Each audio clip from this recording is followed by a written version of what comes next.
Hi, I'm Rob Streeter, and I'm the author of The Greats of Adirondack Fly Fishing. And this book is a tribute to some wonderful Adirondack anglers of the past. But today we're going to talk about warmwater fly fishing and tie another in the warmwater series from my warmwater fly fishing book. So that's 3 times I said warmwater. Today's fly is the smallmouth bass version of the Conehead Grub. It's tied a little different than the video that I did for the panfish version of the Conehead Grub, so I wanted to do it for the bigger, the bass version. So here's how you tie it. If you like these videos, please support the channel and go ahead and subscribe and hit the like button, just like every other person with a YouTube channel. You know, we really appreciate your support and look forward to hearing from you. I've interacted with a lot of people and really enjoyed it because of the channel. So thank you for watching. So here's how you tie this fly. You got a 4X streamer hook, and I already got the hook on there, and the cone head, and I'm just going to start the thread, run it down the hook shank,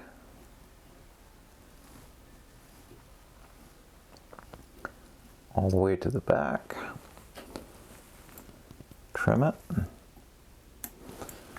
And this fly only uses 2 materials, silly legs and S-Taz. So we got the silly legs, and I left the tab on the one end, I cut it off the other, and I'm going to go with about a hook shank's worth of those, get them onto the back end, and you can even take a hair clip, keep the stuff in the front out of your way. We're going to bind these down. These are a little weird to work with because they want to roll around the hook shank. You got to get tension on the thread, but you can't get too much and cut into them. So that looks good. And we're going to just trim those.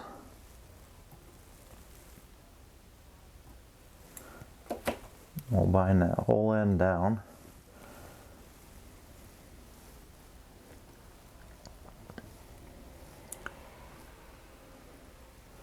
And it doesn't have to be perfect like the head of the fly, because the next material is going to cover that. So we'll start our S-Taz. So this fly is going to be root beer. Just get that started.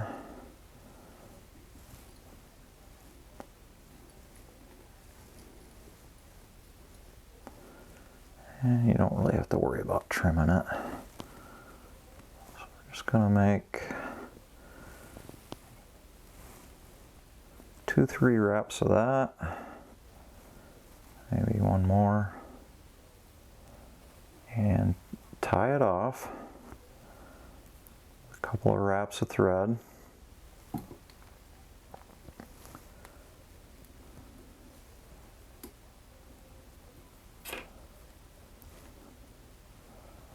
And we'll bring that back and just kind of clip it out of the way for a second.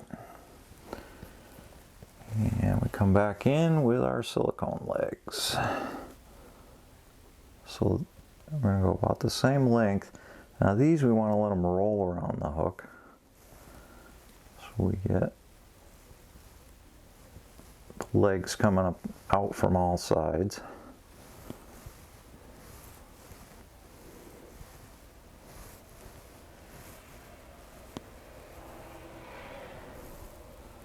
And trim those.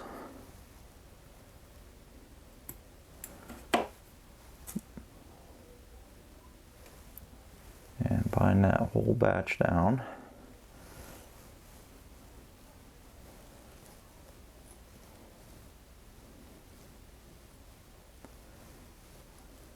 And again, the S-Taz is going to cover it. We'll grab our S-Taz.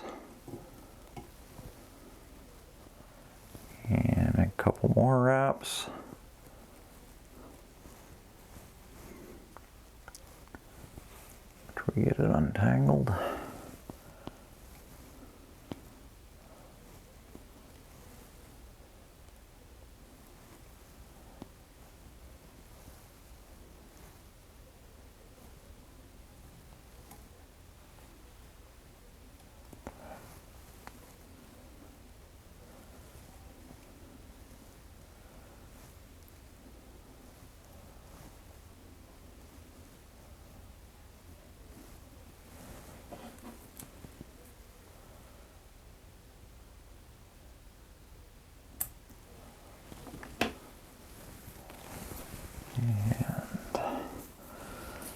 Last bunch of silly legs,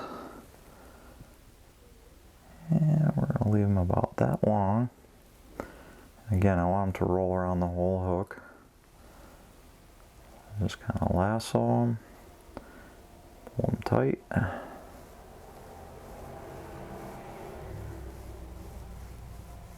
Get a few wraps in. This one's a little harder to trim them, so I stretch them a little bit and then cut. And you can turn the vise, get the other side.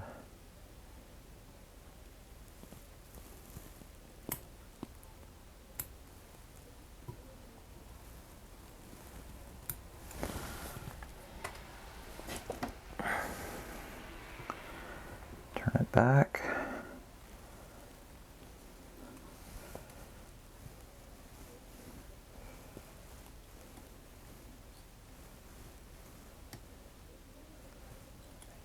I gotta slow myself down because I get in high gear when I'm trying to tie and film at the same time.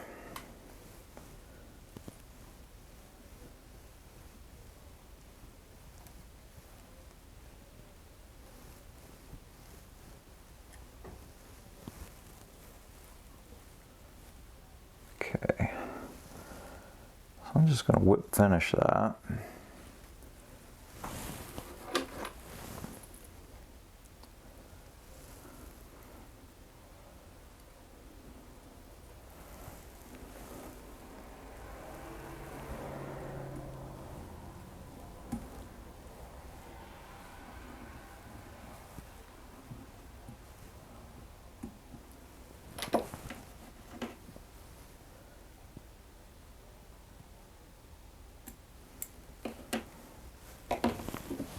Get some glue, head cement.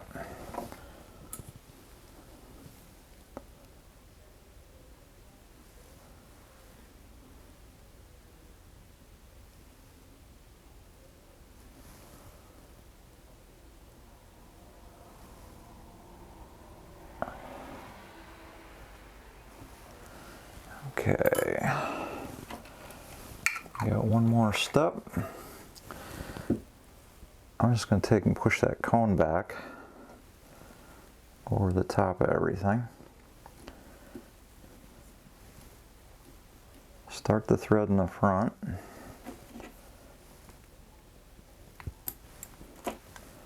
Push the cone back, and I'm going to make a little head with the thread in the front to hold the cone in place.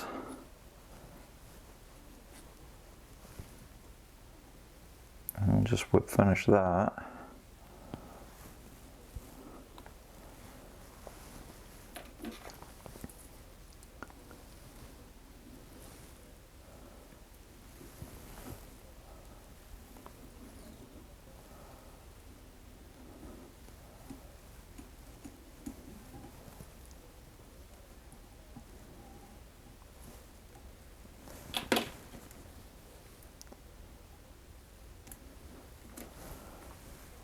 Little head cement and we're done.